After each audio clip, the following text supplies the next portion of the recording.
सुखपुर गांव हमेशा से अपनी शांति और भाईचारे के लिए जाना जाता था। इस गांव के लोग एक दूसरे के सुख दुख में हमेशा साथ खड़े रहते थे। लेकिन पिछले 2 दिनों से इस शांत गांव की हवाओं में एक अजीब सी बेचैनी घुली हुई थी। लो भाइयों, मेरी साइकिल कोई चोर रात को उड़ा ले गया। जब मैं रात को पानी पीने के लिए उठा और खिड़की से बाहर देखा तो मेरी साइकिल वहां नहीं थी। मैं तो हमेशा अपनी साइकिल को अपने घर के बरामदे में लोहे की साकल से बांध कर रखता था। सुबह से मैं पूरे गांव का चक्कर लगा आया हूं, पर मेरी साइकिल का कहीं कोई अता पता नहीं है। अरे बेटा विक्रम, तू हिम्मत मत हार और ज्यादा टेंशन मत ले। चोर चाहे कितना भी शातिर और चालाक क्यों ना हो, हम सब गांव वाले मिलकर उसे ढूंढ निकालेंगे और उसे ऐसा सबक सिखाएंगे कि वो दोबारा इस गांव की तरफ आंख उठाकर भी नहीं देखेगा। तू चिंता मत कर। हाँ, कल अपने जगत यानी मेरी साइकिल गई और आज देखो तो विक्रम की साइकिल गायब है। ये चोर तो रोज किसी न किसी की साइकिल का शिकार कर रहा है। अब तो रात को बाहर निकलने में भी डर लगने लगा है। अरे भाइयों, आप लोग आपस में ऐसे बहस और लड़ाई झगड़ा मत करो। गुस्सा करने से हल नहीं निकलेगा। मैं खुद आप सबसे वादा करता हूँ कि आज रात मैं खुद पूरे गांव में घूमकर पहरा दूंगा और पता लगाऊंगा कि वो कौन सा साया है जो हमारी साइकिलें चुरा रहा है। कोई भी चोर हमारी आंखों में धूल नहीं झोंक सकता। गांव वाले राघव काका की बात पर बहुत भरोसा करते थे, इसलिए सब शांत हो गए। लेकिन उनके दिलों के अंदर का डर खत्म नहीं हुआ था। हर किसी के मन में बस एक ही सवाल घूम रहा था, आखिर चोर है कौन? अब ये रोज रोज का तमाशा नहीं चलेगा। अगर ऐसे ही रोज हमारी संपत्ति चोरी होती रही तो हमारे सुखपुर गांव का नाम मिट्टी में मिल जाएगा। बाहर का कोई शरीफ आदमी हमारे गांव में कदम नहीं रखेगा। गुस्सा मत करो जगत। चोर चाहे कितना भी शातिर हो, कानून और सच से लंबा उसका हाथ नहीं हो सकता। वो पकड़ा जरूर जाएगा। तभी छोटा लड़का चीकू धीरे से जगत के पास गया और उसके कान में फुसफुसाने लगा। जगत भैया, मुझे तो विक्रम पर शक है। कल रात जब साइकिल की आवाज आई थी तो मैंने अंधेरे में किसी को खांसते हुए सुना था। उसकी आवाज बिल्कुल विक्रम जैसी ही थी। हो सकता है अपनी साइकिल चोरी होने का नाटक वही कर रहा हो। चीकू की यह बात पास ही खड़े विक्रम ने सुन ली। उसका चेहरा गुस्से से लाल हो गया। अरे पागल है क्या छोटे, क्या बकवास किया जा रहा है? मैंने सब सुन लिया। मेरी खुद की साइकिल चोरी हुई है, मैं रो रहा हूँ और तुझे लगता है कि मैं अपनी साइकिल चुराऊंगा? कुछ भी बोलने से पहले थोड़ा दिमाग तो लगा लिया कर। जो मुंह में आ रहा है बके जा रहा है। अरे भाइयों, शांत हो जाओ। एक दूसरे पर उंगली उठाने से सच सामने नहीं आएगा। मैं आज रात फिर से अपने खेत के रास्ते जाकर पहरा दूंगा। शायद वहां कुछ सुराग मिल जाए। तब तक आप सब अपने घरों में सुरक्षित रहिए। उस रात गांव में एक अजीब सा डरावना सन्नाटा पसरा हुआ था। आसमान में काले बादल थे। अचानक गलियों से एक काली परछाई गुजरी और साइकिल की वही जानी पहचानी चरचर की आवाज गूंजी। चीकू अपने घर में सोया हुआ था, पर हल्की आवाज सुनते ही उसकी आंखें खुल गईं। वह दबे पांव दरवाजे के पास गया और बाहर का नजारा देखा। कौन है इतनी रात को? बाप रे, वो तो सचमुच एक साया है। चीकू ने देखा कि एक धुंधली परछाई अंधेरे में एक साइकिल को घसीटते हुए ले जा रही थी। चीकू बिना वक्त गंवाए चुपके से सीधे दौड़कर राघव काका के घर पहुंचा। काका, राघव काका, जल्दी बाहर निकलो। लेकिन राघव काका को बाहर आने में बहुत देर लग गई। जब वे काफी देर बाद लालटेन लेकर बाहर आए तो चीकू बेचैन हो चुका था। राघव काका, आप इतनी देर क्यों लगा देते हो? चलो जल्दी। मैंने अभी अभी अपनी आंखों से उस चोर को देखा है। वो एक और साइकिल खींचता हुआ उसी पुराने रास्ते की तरफ गया है। चलो ना काका, हम उसे रंगे हाथों पकड़ लेंगे। वो ज्यादा दूर नहीं गया होगा। अच्छा, ऐसी बात है? तुम बस 2 मिनट रुको। मैं जरा लाठी उठा लूं और लालटेन ठीक कर लूं। चलो, आज देखते हैं कि वो चोर हमारे हाथों से कैसे बचता है। दोनों अंधेरे रास्ते पर भागे, लेकिन जब वे उस जगह पहुंचे तो वहां दूर दूर तक कोई नहीं था। वह परछाई हवा में गायब हो चुकी थी। अरे यार, हमें आने में थोड़ी देर हो गई काका, वरना आज तो उस चोर का पर्दाफाश हो ही जाता। मुझे ऐसा लगता है काका, जैसे वो चोर बहुत शातिरा है। वो हमें देख रहा था पर हम उसे नहीं देख पाए। डर मत बेटा चीकू, जो होता है अच्छे के लिए होता है। वह चोर आखिर कितने दिन भागेगा, एक ना एक दिन तो कानून के फंदे में फंसेगा ही। अगली सुबह तक गांव में चोरियों का सिलसिला जारी था और गांव वालों का सब्र टूट रहा था। लेकिन अब यह खेल और ज्यादा दिन नहीं चलने वाला था, क्योंकि सुखपुर गांव के चौपाल पर एक पुलिस की गाड़ी आकर रुकती है। गाड़ी का दरवाजा खुला और नीचे उतरा एक रौबीला इंसान, इंस्पेक्टर समर सिंह। अरे भाइयों, इस छोटे से गांव में लगातार 3-4 चोरियां हो गईं और आप में से कोई उस चोर का एक स्केच तक नहीं बनवा पाया। मुझे तो इस मामले में दाल में कुछ काला नहीं, बल्कि पूरी दाल ही काली लग रही है। चोर चाहे आसमान में छुपा हो या पाताल में, अब वो इस समर सिंह की नजरों से नहीं बच पाएगा। समर सिंह जिस गांव में कदम रखता है, वहां के चोर अपनी लंगोट छोड़कर भाग जाते हैं। अब इस चोर की उल्टी गिनती शुरू हो चुकी है। चोरी तो दूर, वो साइकिल को हाथ लगाने की हिम्मत भी नहीं करेगा। अरे साहब जी, आपका नाम बहुत सुना है, पर हमारे गांव का यह चोर बड़ा मायावी और चालाक है। हम सब रात रात भर जागकर कोशिश कर रहे हैं, पर वो हमारे हाथ ही नहीं आता। काका, चोर चाहे कितना भी चालाक क्यों ना हो, जब शिकारी जाल बिछाता है तो शेर भी फंस जाता है। मैंने एक बार जिसे पकड़ने की ठान ली, तो फिर मैं अपने आप की भी नहीं सुनता। समर सिंह बात तो राघव काका से कर रहा था, लेकिन उसकी जासूसी नजरें गांव वालों के चेहरों के हाव भाव पड़ रही थीं। काका, एक बात बताइए, कल रात को आप किस समय सोए थे और क्या रात में आप कहीं बाहर गए थे? अरे हाँ साहब जी, मैं तो चीकू के साथ रात को विक्रम की साइकिल तलाशने निकला था, उसी रास्ते पर जहां से चोर भागा था।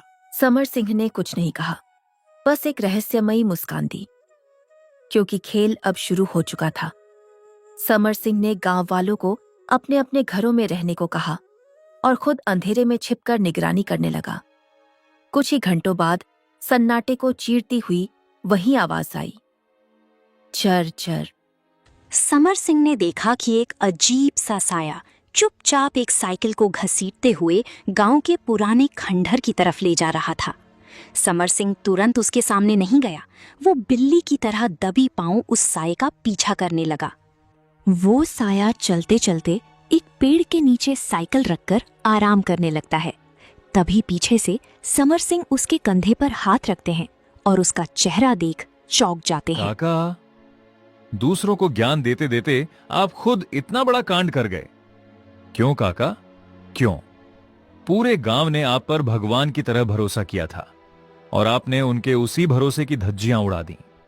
अरे साहब जी, नहीं, आप गलत समझ रहे हैं। मैं तो बस यहाँ पड़ी हुई साइकिल को देख रहा था, मैंने चोरी नहीं की। काका, अब समर सिंह के सामने झूठ बोलने की जुर्रत मत करना। मैं कल दोपहर से ही आपके जूतों पर लगी लाल मिट्टी देखकर आप पर नजर रख रहा था, और आज रात मैंने अपनी आंखों से आपको चीकू के घर के पास से साइकिल चुराकर यहां लाते देखा है। अब भी सच नहीं उगलोगे? राघव काका के घुटने टिक गए, वे फूट फूट कर रोने लगे। शोर सुनकर जगत, चीकू और बाकी गांव वाले भी वहां आ पहुंचे। काका को इस हालत में देखकर सब सन्न रह गए। काका, आपने हम सबकी साइकिलें चुराई? हम सब तो आपको अपना मार्गदर्शक मानते थे काका। मुझे अभी भी अपनी आंखों पर भरोसा नहीं हो रहा है। आपने ही तो कहा था कि चोर कोई बाहर का है, ताकि कोई आप पर शक न करे। मुझे माफ कर दो बेटा विक्रम, मुझसे बहुत बड़ी गलती हो गई। मैं क्या करता साहब जी, मेरी एक बहुत बड़ी मजबूरी थी। मेरे पोते के बड़े शहर के ट्यूशन की फीस भरने के पैसे नहीं थे मेरे पास। मैं उसे पढ़ा लिखा कर एक बड़ा अफसर बनाना चाहता हूं, पर बड़े अफसर बनने के लिए बहुत पैसा लगता है। मेरे पास कोई रास्ता नहीं था, इसलिए मैंने यह गलत रास्ता चुना। मैंने सोचा था कि इन साइकिलों को शहर में बेचकर कुछ पैसे कमा लूंगा, पर साहब जी, मैंने किसी इंसान को कोई चोट नहीं पहुंचाई।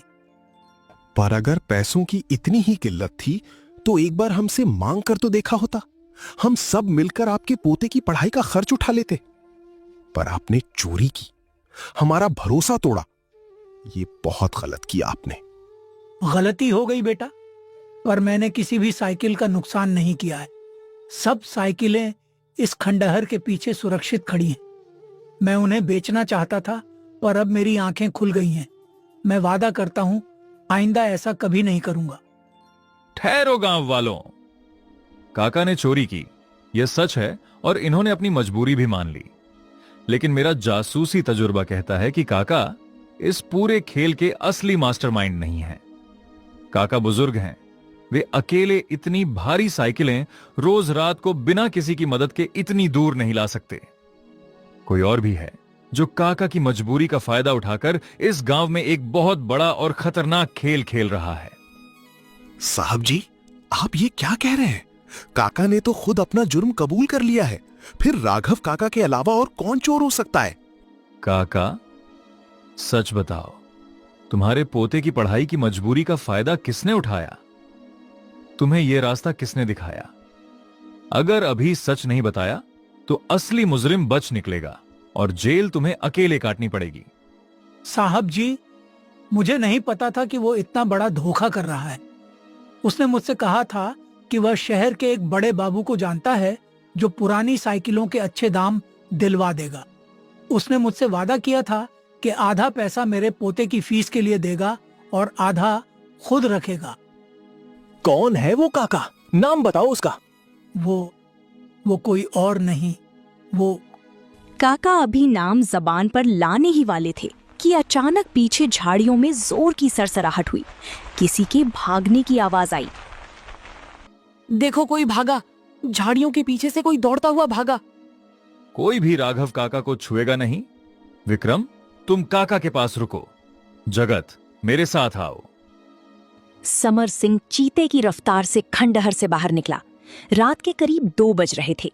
भागने वाला शख्स गांव के रास्तों से अच्छी तरह वाकिफ था, इसलिए वो खेतों के संकरे रास्तों से होता हुआ तेजी से निकल रहा था।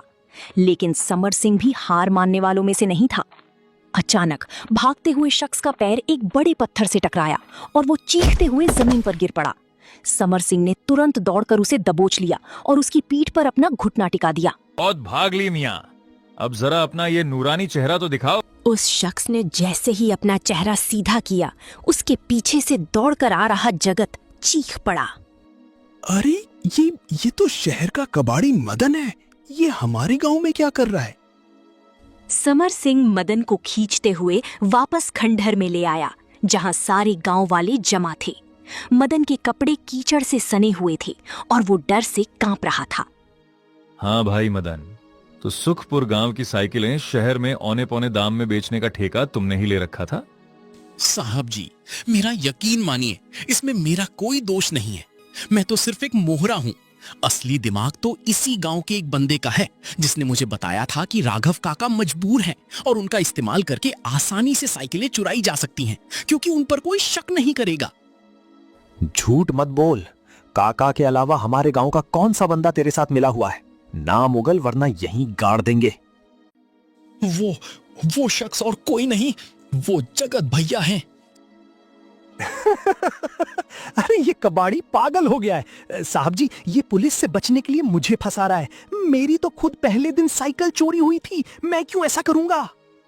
जगत बाबू, चोर कितना भी शातिर क्यों ना हो, वह अपनी पहचान छुपाने के लिए सबसे पहले खुद को ही पीड़ित दिखाता है। तुमने जानबूझकर अपनी पुरानी और टूटी हुई साइकिल मदन को दी, ताकि पूरे गांव में हल्ला मच जाए कि चोर बाहर का है और कोई तुम पर शक न करे। साहब जी, आपके पास क्या सबूत है? बिना सबूत आप मुझ पर इल्जाम नहीं लगा सकते। सबूत? समर सिंह बिना सबूत के हवा में तीर नहीं चलाता। दोपहर को जब मैं चौपाल पर आया था तो तुमने कहा था कि कल मेरी साइकिल गई और आज मोहन, विक्रम की साइकिल गई। लेकिन मदन के पास जो बूट्स हैं, वैसे ही बूट्स तुम्हारे घर के बाहर भी टंगे थे। और सबसे बड़ा सबूत, मुझे माफ कर दो साहब जी, मुझे माफ कर दो भाइयों। शहर में मेरा सट्टे का बहुत बड़ा कर्ज हो गया था। कर्ज वाले मेरी जान के पीछे पड़े थे। मुझे पैसों की सख्त जरूरत थी।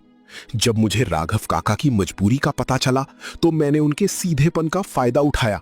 मैंने ही उन्हें उकसाया था। जगत, तूने पैसों के लिए राघव काका जैसे बुजुर्ग को चोर बना दिया, पूरे गांव का भरोसा तोड़ दिया। लानत है तुझ पर। चलो जगत बाबू और मदन मियां, अब तुम्हारी असली जगह जेल है। कानून के हाथ बहुत लंबे होते हैं। साहब जी, जगत और इस कबाड़ी को तो आप ले जाइए, इन्हें कड़ी से कड़ी सजा मिलनी चाहिए। लेकिन राघव काका का दिल बुरा नहीं था, वे परिस्थिति के मारे थे। उन्होंने अपनी गलती मान ली है और हमारी सारी साइकिलें भी सही सलामत मिल गई हैं। क्या गांव की तरफ से हम काका को एक मौका और दे सकते हैं? देखिए, कानून तो अपना काम करेगा ही, लेकिन काका की कोई पुरानी क्रिमिनल हिस्ट्री नहीं है और वे मुख्य आरोपी भी नहीं हैं। मैं कोर्ट में इनकी मजबूरी और सहयोग की बात जरूर रखूंगा ताकि इन्हें कम से कम सजा या बेल मिल सके। लेकिन काका, दोबारा कभी ऐसा कदम मत उठाइएगा। नहीं साहब जी, कभी नहीं। मैं अपने पोते को मेहनत की रोटी खिलाऊंगा, चाहे मुझे मजदूरी ही क्यों ना करनी पड़े। मुझे माफ कर दो मेरे बच्चों। सुबह की पहली किरण के साथ इंस्पेक्टर समर सिंह जगत और मदन को लेकर शहर की तरफ रवाना हो गए।